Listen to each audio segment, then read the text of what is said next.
السلام علیکم دوستو، کیسے ہیں آپ سب؟ میں زبینہ فیاض ایک بار پھر آپ کے ساتھ میں شروع کر رہی ہوں شدت قلب بائی مرہا راجپوت ایپیسوڈ نمبر 30۔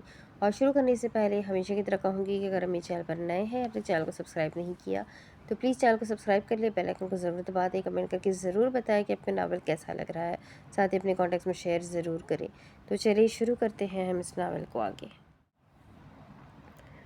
ہر چیز روز معمول کے مطابق چل رہی تھی۔ جبل صاحب ابھی تک یہاں تھے۔ یمنا نے ابھی تک نہ ہی تو اپنے جلوے دکھائے تھے اور نہ ہی تباہی مچائی تھی۔ شاید وہ کچھ پلان کر رہی تھی تبھی خاموش تھی۔ برہان نے نازلی پر توجہ دینی چھوڑ دی تھی۔ اینا اور اے جے اپنی روٹین پر آ گئے تھے، آفس جانے لگے تھے۔ ارمان کی محبت میں مزید اضافہ ہو چکا تھا اور مائسہ کے شک میں۔ ایلف اور زہران کی ابھی تک واپسی نہیں ہوئی تھی۔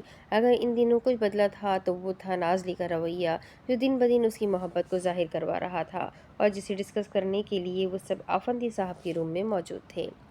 نہ جانے ان سب نے کیا ڈسکس کیا تھا جو اب سب خاموش ہو چکے تھے اور نازلی کے انتظار میں تھے۔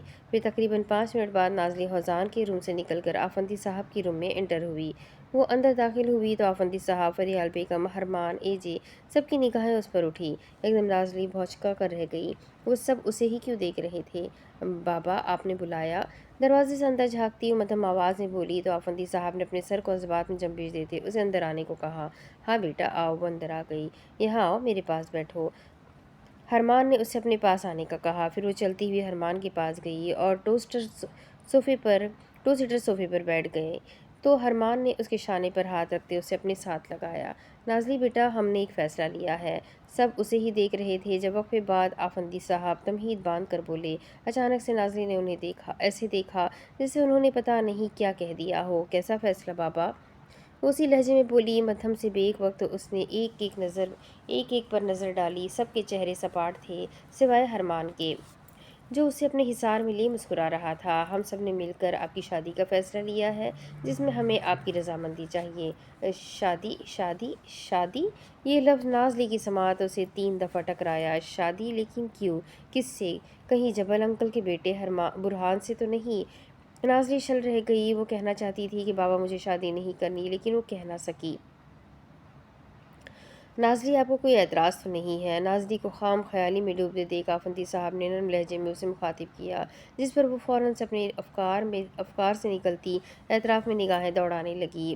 بابا، ہماری اس بارے میں پہلے بات ہو چکی ہے۔ نازلی نے آنکھیں سٹپٹائی، البتہ اس کے لفظوں میں ہلکی سی لرزش بھی تھی جو کسی کے کانوں سے اوجھل نہ رہ سکی۔ بیٹا، کبھی نہ کبھی تو شادی کرنی ہی ہے نا، پھر آج نہیں تو کل کیا فرق پڑتا ہے؟ آفندی صاحب نے صوفے کی پشت سے ٹیک لگا کر ٹانگ پر ٹانگ چڑھا لی، آنکھیں متحیر اور انداز سپاٹ۔ لیکن بابا آج ہی کیوں؟ ہم کل تک کا بھی تو انتظار کر سکتے ہیں نا؟ وہ مسلسل انکار اور اعتراض پر اتر آئی تھی، حالانکہ باقاعدہ اس کے جسم میں کرنٹ سا اٹھ رہا تھا۔ اگر ہرمان تھوڑا سا بھی غور کرتا تو اسے محسوس ہو جاتا۔ بیٹا، کل ہی کیوں، آج کیوں نہیں؟ میں نے ہر دفعہ آپ کے فیصلے کو اہمیت دی، لیکن اس دفعہ ہم چاہتے ہیں کہ آپ ہم سب کے فیصلے کو اہمیت دو۔ آفندی صاحب کا لہجہ اٹل تھا، صاف ظاہر ہو رہا تھا کہ آج وہ نازلی کے منہ سے ہاں سن کر ہی دم لیں گے۔ لیکن بابا، ابھی میری اسٹڈی بھی کمپلیٹ نہیں ہوئی۔ ایک اور اعتراض۔ اس کے ذہن میں بار بار برہان کا چہرہ گردش کر رہا تھا، جس سے رفع دفع کرنے کے لیے اس نے فوراً جھرجھری لی۔ کوئی مسئلہ نہیں، شادی کی بات مکمل کر لینا۔ انہوں نے گویا بات کو حتمی شکل دیتے حل سا نکالا، جبکہ باقی سب خاموش تھے اور مذاکرات محض آفندی صاحب اور نازلی کے درمیان ہو رہی تھی۔ اور کوئی اعتراض؟ بابا، میں برہان سے شادی نہیں کروں گی۔ مجھے نہیں پسند آپ کے دوست کا وہ بیٹا۔ اس بار نازلی منہ بسورتی ہوئی بولی، نروٹھے پن سے بولی تھی، جیسے بتانا چاہتی ہو کہ اگر آپ نے برہان کے لیے فورس کیا تو میں ناراض ہو جاؤں گی۔ کس نے کہا ہے کہ آپ کی شادی برہان سے ہوگی؟ آفندی صاحب نے شانے اچکائے تو ان کی اداکاری پر ہرمان نے بمشکل اپنی ہنسی کو دبایا۔ البتہ نازلی ایک بار پھر بھونچکا کر رہ گئی۔ کیا مطلب بابا؟ نازلی کے گلے میں ابھرتی گلٹی ایک دم معدوم ہوئی۔ مطلب وہی ہے جو آپ سمجھی ہے، آپ کی شادی برہان سے نہیں ہوگی۔ آفندی صاحب کیوں اس پر دھماکے کر رہے تھے؟ تو پھر کس سے ہوگی بابا؟ اس کے چہرے کے رنگ اڑ چکے تھے، روا روا کانپ اٹھا تھا، لیکن بظاہر نازلی نے خود کو سپاٹ رکھا۔ اگر آپ کسی کو پسند کرتی ہے تو بتا دے، ورنہ میرے پاس 2 آپشن ہے، ان میں سے کسی ایک کو چوز کر لے۔ جب تک نازلی شل رہ گئی۔ وہ کسی کو پسند کرتی ہے کیا؟ بتا دے۔ کیا بتا دے؟ ایسی بات نہیں ہے بابا، آپ چوائس رکھیں، میں سلیکٹ کرتی ہوں۔ وہ तज़ब्ज़ब सी हुई। ठीक है, एक तरफ बुरहान है तो दूसरी तरफ फौजान। अब इन दोनों में से किसी एक का इंतखाब करो। ये क्या हो रहा था? क्या कोई गेम चल रही थी? आफंदी साहब तो उंगलियों में उंगलियां फंसाए फॉर्मल से थे, लेकिन नाज़ली का सांस रुक चुका था। बाबा, मैं बता चुकी हूँ, मैं बुरहान से शादी नहीं करूँगी। उसने ये नहीं कहा कि मैं फौजान को चूज़ करती हूँ। तो मतलब फौजान से शादी करोगी? अपनी शरारती मुस्कुराहट को अंदर ही अंदर दबाते हुए अबरूज कहा गए।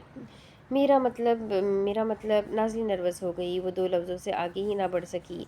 बाबा, वो शर्मा रही है तो मतलब फौजान से ही करेगी। अब अपने मुंह से थोड़ी ना बोलेगी। इस मुंह से, जिस मुंह से ये बड़े धड़ल्ले से फौजान के रूम में जाती थी। पहले सूत्र तो एजे ने सबको सुनाई। अलबत्ता दूसरा जुमला उसने उड़कर नाज़ली के करीब बैठते सरगोशी नुमा कहा, जिस पर पहले नाज़ली का मुंह खुला का खुला रह गया। फिर वो आंखों ही आंखों में उसे चबाने लगी। शर्म तो नहीं आती तुम्हें? अपनी बड़ी बहन से मुखातिब हो। तुम्हें आई थी जब अपने ही प्रोफेसर के साथ इश्क लड़ा रही थी। एजे ने तीर निशाने पर छोड़ा था। नाज़ली सुलग उठी थी। एजे, मुंह बंद रखो वरना मैं तुम्हारा खून पी जाऊंगी। वो भड़क गई, हालांकि आवाज़ मध्यम ही थी। क्यों मच्छरों की अम्मा हो क्या तुम? खून तो तुम अपने शौहर का पीना, जिसकी दिन रात बड़ी खिदमतें हो रही थी। तुम मेरी जासूसी कर रहे थे। ओह, मैं क्यों करूँगा? सब नहीं देखा है, तुम दिन रात बस फौजान के कमरे में ही मसरूफ़ होती हो। तभी तो बाबा ने तुम्हारी शादी का फ़ैसला लिया। अब अच्छा थोड़ी ना लगता है, घर में मुलाजिम भी है और तुम्हें तो अपनी इज़्ज़त का ख्याल नहीं, इसलिए बाबा को ही कुछ सोचना था ना। नाज़ली को ढेर सारी शर्मिंदगी ने आ घेरा। वो कितनी की बेवकूफ़ है ना। अब उसका फौजान से रिश्ता है, वो उसका प्रोफेसर ही नहीं बल्कि कज़िन और शौहर भी है। ये हर कोई तो नहीं जानता। इसे ख्याल करना चाहिए था, लेकिन नहीं, वो तो जज्बाती हो गई थी और जज्बातों में हमेशा गलतियां ही हुआ करती हैं। नाज़ली बेटा, हमें जवाब चाहिए। आफंदी साहब ने उन्हें धीमी आवाज़ में झगड़ते देख नाज़ली की तवज्जो खींची। बाबा, बुरहान को मैं रिजेक्ट कर चुकी हूँ, बाकी आपकी जैसे मर्जी हो, दूसरा ऑप्शन मुझे कबूल है। वो कितनी होशियारी से सारा मलबा उन पर डाल गई थी। दफतन उसकी मसनूई मासूमियत पर सबके होठों पर मुस्कुराहट आई थी, लेकिन जल्द ही छुपा ली गई।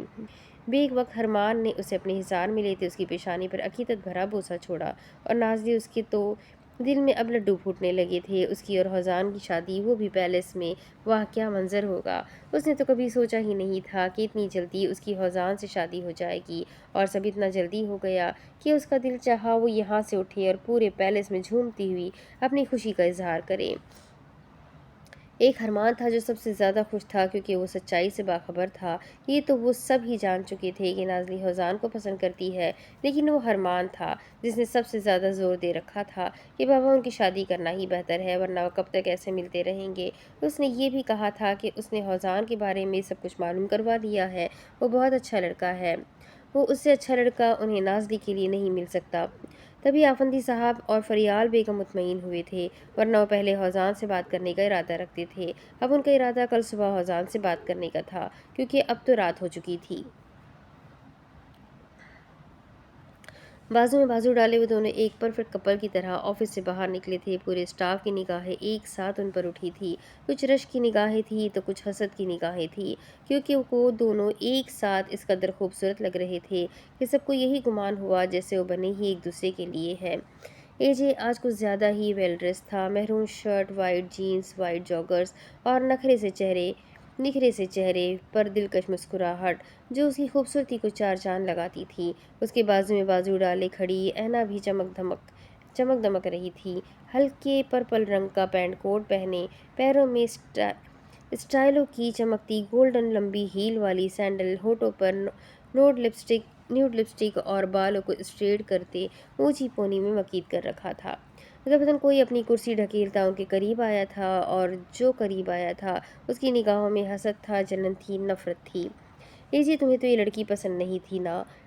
डियाना हील की टकटक की आवाज़ पैदा करती उसके करीब आई और बड़े हक से उसके शाने पर हाथ टिका गई। पसंद नहीं थी, लेकिन अब पसंद है।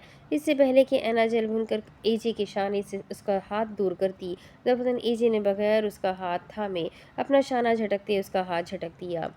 लेकिन तुम तो कहते थे कि ये लड़की पागल है, तुम्हें इसमें रत्ती बराबर इंटरेस्ट नहीं। ये अकल से पैदल है, ऐसी ऐसी तो है ऐसी है तो वैसी है। डियाना चाहती थी कि उनमें लड़ाई हो जाए। डियाना, ये सब बोलकर तुम क्या साबित करवाना चाहती हो? क्या तुम जानती नहीं हो ये अब मेरी गर्लफ्रेंड है, इसलिए पुराने किस्से खोलने का कोई फ़ायदा नहीं है। क्योंकि अगर तो तुम चाहती हो तुम ये सब बोलोगी और ऐना मुझसे झगड़ने लगेगी तो ऐसा हरगिज़ नहीं होगा, इसलिए बेहतर है कि खामोश रहो। एजे डपटने वाले अंदाज में बोला था। डियाना का दिल तोड़कर उसने ऐना का दिल जीत लिया था। वो एक बार फिर से गश खाती रह गई थी। वो उसे कितनी इम्पोर्टेंट देता था ना। और प्लीज़ अब मेरी गर्लफ्रेंड से दूर रहना, एजे ने बावर करवाया। उसके बाद उसने एक नज़र ऐना को देखा, फिर अगले ही लम्हे उन दोनों ने एक साथ कदम उठा लिए। जल्द ही वो दोनों उन सब की नज़रों से ओझल हो गए। हालांकि वहाँ खड़ी डियाना पैर पटकती हुई पूरे स्टाफ पर बिला वजह चिल्लाती हुई ये जा वो जा हुई थी। ऑफिस से वापसी पर वो घर नहीं गए थे, बल्कि वो बोट राइड के लिए लीना रिवर रवाना हो गए। हम दरियाए लीना क्यों आए हैं एजे? उसका सफ़र काफ़ी लंबा था और एनाब थकन महसूस कर रही थी। जमे हुए दरिया पर बोट लेने के लिए एजे उसका हाथ पकड़े चलता ही चला जा रहा था। ऐना ने महसूस किया था कि यहाँ पर ठंड निस्बतन ज़्यादा थी। वो जब भी बाहर निकलती थी उसे बहुत ठंड लगती थी, शायद इसलिए कि पैलेस में 24 घंटे हीटर ऑन होते थे, इसलिए ज़्यादा सर्दी नहीं लगती थी। क्या जमे हुए दरिया पर? वो हैरान हुई। हाँ ना, लेकिन बोट तो पानी में चलती है ना, फिर जमे हुए पानी पर कैसे चलेगी? उसकी बात पर एजे ने कहा लगाया, तुम देखना, चलेगी नहीं बल्कि दौड़ेगी। बस दौड़ेगी भी, बस तुम जल्दी से चलो। एजे ने तेज तेज कदम उठाए तो ऐना ने भी बड़े बड़े कदम उठाए। फिर जल्द ही कुछ कदमों का फासला तय करने के बाद वो लोग लीना रिवर के सामने जा रुके। ऐना ने दरियाए लीना देखा तो उसके तो होश ही उड़ गए। वो पूछना चाहती थी कि पानी कहाँ है, क्योंकि वहाँ पर तो सिर्फ बर्फ ही बर्फ थी, या फिर पानी जम चुका था। लेकिन पानी क्यों जम गया था? एजे, यहाँ तो हर तरफ बर्फ है, फिर दरिया का पानी कहाँ है? इस कदर सर्दी थी कि ऐना के दांत बजने लगे थे। हालांकि उसने ओवरकोट, ग्लव्स और मफलर भी ले रखा था, लेकिन सर्दी उसके ऊनी कपड़ों के अंदर से गुजरती हुई उसे छू रही थी। दरिया का पानी तो इस बर्फ के काफ़ी नीचे है। एजे ने उसके इल्म में इजाफा किया, पर हम बोट कहाँ लेंगे इस बर्फ पर? मगर कैसे? ये कैसा दरिया है जहाँ पानी ही नहीं है? और अगर पानी नीचे है तो ऊपर बर्फ क्यों है? उसके पास बहुत से सवालात थे, लेकिन पूछे सिर्फ चंद ही। क्योंकि यहाँ का दर्जे हरारत मनफी होने की सूरत में इस इलाके में इतनी सर्दी पड़ती है कि दरिया का पानी भी ठंड की वजह से बर्फ़ बन जाता है। और तुम्हें पता है, जब पानी का बहाव ज़्यादा हो जाता है तो ये बर्फ़ दरिया से बाहर भी आती है। एजे उसे आगाह कर रहा था और वो ये सोच रही थी कि यहाँ के लोग कैसे रहते होंगे, वो भी इतनी सर्दी में। चलो अब बोट लेते हैं। एजे ने उसका हाथ पकड़ा, फिर वो उसे बोट के पास ले आया। वो दोनों बोट में बैठे और फिर उन्होंने घंटों बोट की सवारी की। पहले पहल तो ऐना को ये सब फजूल लगा था, लेकिन जैसे जैसे बोट चली, ठंडी हवाएं उसके वजूद से टकराई, उसकी सुनहरी जुल्फ़ें उड़ी, तो इस पहल उसे लगा कि ये वाकई ही ज़बरदस्त है। बोट अपनी ही रफ्तार में चल रही थी। ऐना सोच भी नहीं सकती थी कि उसे इतना मज़ा आएगा। ये मज़ा तो पानी वाली बोट से भी ज़्यादा था। फिर अगला पूरा घंटा ऐना की फरमाइश पर बार बार बोट की सवारी की गई, लेकिन अब उसका शौक़ पूरा हो चुका था। वो लोग दरिया की दूसरी तरफ आ गए थे, जहाँ कुछ कच्चे मकान भी थे, ऊंचे ऊंचे सतूनों वाले वसी बरामदे और काफ़ी रकबे पर फैला बाग। उसे ये सब देख कर ये महसूस हुआ था जैसे ये रशिया नहीं, बल्कि पाकिस्तान का ही कोई साफ़ सुथरा गाँव हो। जल्द ही वो सुकून भरा मंजर ख़त्म हो गया। गाड़ी तेज़ रफ्तार में आगे बढ़ गई और अब 1.5 घंटा बाद वो दोनों एक ऐसी जगह पर मौजूद थे जहाँ पर एक लंबी राहदारी थी, और इस राहदारी के दोनों एतराफ़ पर ऊंचे ऊंचे मकान थे, सीमेंट के मकान और लोहे के दरवाजे। एजे ने गाड़ी रोक दी थी, फिर वो उतरा और ऐना की साइड का दरवाज़ा खोलते उसे बाहर निकाला। दफ्तर ऐना जैसे ही बाहर आई, उसकी नथनों से खाने पीने की बेशुमार खुशबुएं टकराई। सामने का मंजर शानदार था। वहाँ सिर्फ घर ही नहीं थे, बल्कि राहदारी की शुरू में रेस्टोरेंट भी मौजूद थे। स्टॉल लगे थे, खाने पक रहे थे, खुशबू हर सू फैल रही थी। एजे उसे एक रेस्टोरेंट ले आया था और ढेर सारा ऑर्डर देने के बाद बिल आखिर उनका खाना आ ही गया। सबकी डिशेस नई थी सिवाय बोस्ट के जो वो पहले भी खा चुकी थी। खाने के दौरान उन्होंने काफ़ी सारी बातें की, मुस्तकबिल की एक यादगार मेमोरी बनाई, और इस दौरान ही ऐना का जहन ब्लिंक हुआ। जहाँ इतना कुछ हो रहा था, वहाँ अगर वो थोड़ी सी शरारत कर दे तो इस डेट को चार चांद लग जाए। बिल की अदायगी करने के बाद वो लोग बाहर गए, गाड़ी की जानिब बढ़े और अंदर जा बैठे, लेकिन ऐना वो कहाँ गई? वो तो गाड़ी में नहीं बैठी, जबकि ऐना मैडम तो इस्लाम बिरादरी की ओर बढ़ गई थी और चलती ही चली जा रही थी। दफतन एजे बाहर निकला, उसने देखा वो तेज तेज कदम उठाती हुई लोहे के दरवाजे के करीब जा रही थी, लेकिन क्यों? वो वहाँ खड़ा रहा। फिर देखते ही देखते ऐना एक दरवाजे के करीब पहुंची और एक ही जुस्त में, एक ही वार में उसने अपना हाथ आगे बढ़ाया और पूरी कुव्वत से दोनों हाथों से जोर जोर से दरवाज़ा बजाने लगी, जबकि उससे काफ़ी दूर खड़े एजे ने बाकायदा अपने मुंह पर हाथ रखा। लेकिन इतनी ही देर में वो अगले दरवाजे की ओर बढ़ी, फिर वो भी उसी अंदाज में धड़ाधड़ धड़ाधड़ बजा दिया। इस दौरान वो पीछे मुड़कर नहीं देख रही थी, वो तो बस भाग रही थी और दरवाज़ा पटकती चली जा रही थी। ऐना, ऐना रुक जाओ, मत करो। एजे उसके पीछे भागा। वो ये क्या कर रही थी? क्या वो ये नहीं जानती थी कि यहाँ के लोग कितने खतरनाक थे? अब मंजर कुछ ऐसा था कि ऐना दरवाजे पटकती हुई भागती ही चली जा रही थी और एजे उसे रोकते हुए ऊंचा ऊंचा बोलते उसके पीछे भाग रहा था। ऐना, नहीं करो, ऐना, कैमरे लगे हैं, सब रिकॉर्ड हो रहा है। एजे ने पहले ही वो कैमरे देख लिए थे, या फिर वो जानता था कि इस एरिया में कैमरे लगे हैं। मगर ऐना नहीं रुक रही थी, वो तो बस अपनी ही धुन में भागती चली जा रही थी बगैर पीछे देखे। जबकि अब पीछे जितने भी घर थे वहां से फ्लाइंग चप्पल उड़ने लगी थी। घरों की औरतें बाहर निकली थी और एजे तक नजरें जाते देख वो अपना जूता उतारती और निशाना रखती हुई एजे पर मारती। खैर, उनका निशाना इतना पक्का न था, एजे को एक भी चप्पल नहीं लगी थी। भागते भागते एजे जल्द ही ऐना के करीब पहुंचा और जल्द ही उसकी कलाई को आहनी शिकंजे में लेते उसने खींच कर उसे उस पतली गली में घसीटा। ये क्या तरीका है ऐना, बची हो क्या तुम? वहाँ कैमरे लगे थे और पीछे से फ्लाइंग चप्पल्स भी आ रही थी, लेकिन तुम फिर भी दरवाजे बजाई चली जा रही थी। उस वक्त गुस्सा हो रहा था और ऐना हर धर्मों की तरह हंसती ही चली जा रही थी। वो सब छोड़ो, तुम्हें पता है मुझे कितना मज़ा आया, मैं तो पाकिस्तान में भी यही करती थी और ऐसा करते हुए मुझे सही पाकिस्तान वाली वाइब्स आ रही थी। वो अपने पेट पर हाथ रखे कह कहे लगाती हुई बता रही थी और एजे उसके कहकहों में कहीं खो सा गया था। दोपहर 6 बजे नाज़ली की बदौलत हौजान, ऐना और मायसा को कल रात से ही इस ब्रेकिंग न्यूज़ की खबर हो चुकी थी। उन्होंने आज हौजान से इस बारे में बात करनी थी, जब भी वो इज़्तिराबी की कैफियत में कमरे में टहल रहा था। मुझे क्यों घबराहट हो रही है? हौजान ने अपने तमाम तर ख्यालात का झटका यूं नहीं आने के बाद वो कब से यहाँ वहाँ टहल रहा था, जबकि सामने वॉल पर लगी घड़ी 6 का वक्त बता रही थी। पता नहीं क्या क्या पूछेंगे मुझसे। तेज़ तेज़ और ज़्यादा चलने की वजह से उसे अब दिल में ठेस सी उठती हुई महसूस हुई, जब ऐन वक्त धड़ल्ले से दरवाज़ा खुला और रफ्तार में 3-4 अफराद अंदर दाखिल हुए। सबसे आगे आफंदी साहब थे, उनके पीछे फरियाल बेगम, फिर अरमान, फिर एजे। वो अंदर आए तो पीछे दरवाज़ा बंद कर दिया गया। दिल लरज रहा था, लेकिन चेहरा सपाट था, जैसे वो कोई बात नहीं जानता। उसने कोई न्यूज़ नहीं सुनी, नाज़ली ने उसे कुछ नहीं बताया। कैसे हो हौजान बेटा, तबीयत ठीक है ना? अब दर्द तो नहीं होती? आफंदी साहब उसके सामने आए और उसके रूबरू खड़े होते पूछने लगे। फरजान ने गहरा सांस लिया, फिर अपने हाथ की मुट्ठियों को खोल दिया। जी अंकल, मैं ठीक हूँ, दर्द होता नहीं, लेकिन कभी कभी महसूस होता है। आइए ना, बैठिए, आप सब खड़े क्यों हैं? हौजान ने एक निगाह सब पर डाली और इंतहाई मुसाफिहाना अंदाज में बोला। दफतन सब ने अपनी नशिस्त संभाली तो आफंदी साहब 2 सीटर सोफे पर हौजान के पास ही बैठ गए। बेटा, हमें आपसे कुछ ज़रूरी बात करनी थी, वैसे तो नाज़रीन ने आपको बता दिया होगा। उन्होंने खुद से अंदाज़ा लगाया। एक पल को हौजान ने अपना सांस रोक लिया। उफ, क्या मुसीबत है! वो अब क्या बोलें? जब कुछ समझ ना आई तो वो खामोश हो गया। ये बात हमने नाज़री से नहीं पूछी, इसलिए तुमसे पूछ रहे हैं। तुम और नाज़री एक दूसरे को पसंद करते हो ना? आफंदी साहब साबिका लहजे में बोले, हालांकि निगाहें उनके हौजान के चेहरे पर ही थी। उफ, अब उसे अपने तासुरात भी छुपाने पड़ गए।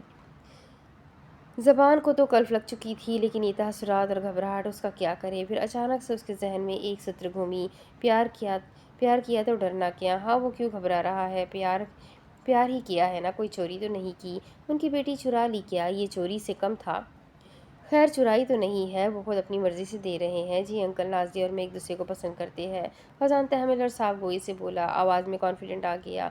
यहाँ, हाँ, यही तो चाहिए था बस। कब से? पैलेस में आने से पहले से वो संभल चुका था, इसलिए बिना रुके जवाब देने लगा।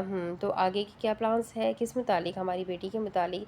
शादी करना चाहता हूँ उससे। अगर आप अपनी बेटी को मेरे नाम कर दिए तो मैं आपका पूरी ज़िंदगी शुक्रगुज़ार रहूँगा। हज़ान का लहजा कितना नॉर्मल था। वो शाइस्तगी से बात कर रहा था, उसकी नज़रों में एहतराम भी था। बच्चे, हमने भी यही फ़ैसला लिया है। ये तो अच्छा है कि आप ही नाज़ली को पसंद करते हैं, वरना अपनी बेटी की खुशी के लिए मैं ज़बरदस्ती भी आपको राज़ी कर सकता था। وہ حزان کے شانے پر ہاتھ رکھتے مسکراتے ہوئے بولے تو حزان کے لبوں پر بھی ہلکی سی مسکراہٹ چھائی۔ یہ سب واقعی جلدی ہو گیا تھا۔ اب اس نے سوچا کہ اچھا ہی ہوا جو اسے گولی لگ گئی، چلو اسی بہانے ہی صحیح انہیں اپنی بیٹی کی محبت نظر آ گئی اور انہیں شادی کے لیے زیادہ کچھ نہیں کرنا پڑا۔ رشتہ خود چل کر اس کے دروازے پر آیا تھا۔ حزان کا خوشی سے جھومنے کا دل چاہا۔ ماما مٹھائی منگوایا، دلہے کا تو منہ میٹھا کروایا، آخر زیادہ خوشی کی بات تو اس کے لیے ہی ہے۔ سبھی خوش تھے لیکن حرمان وہ زیادہ خوش تھا، اور واقعی ہی نازلی کے لیے انہیں اس سے اچھا رشتہ کوئی نہیں مل سکتا تھا، کیونکہ جہاں اس کی خوشی تھی وہاں ہی آفندی صاحب کی خوشی تھی۔ ہاں ہاں، مٹھائی کا انتظام کرو بیگم، اور آؤ حزان بیٹا تم میرے گلے لگو، آخر اس پیلس کے ہونے والے داماد ہو تم۔ پورے کمرے میں خوشیاں ہی خوشیاں پھیل گئی۔ آفندی صاحب حزان کے گلے لگے، پھر ایجے اس سے ملا، اس کے بعد حرمان نے اسے کس کے اپنے گلے لگایا اور مبارکباد دی۔ وہ سب خوش تھے اس لیے کہ ابھی تک آفندی صاحب نے جبر صاحب کو کچھ نہیں بتایا تھا، لیکن اب رشتہ پکا ہونے کے بعد جو آگ ان کے کلیجے کو لگنی تھی وہ پورے پیلس کو اپنی لپیٹ میں لینے والی تھی۔ تیزی سے گزرے کچھ دنوں بعد وہ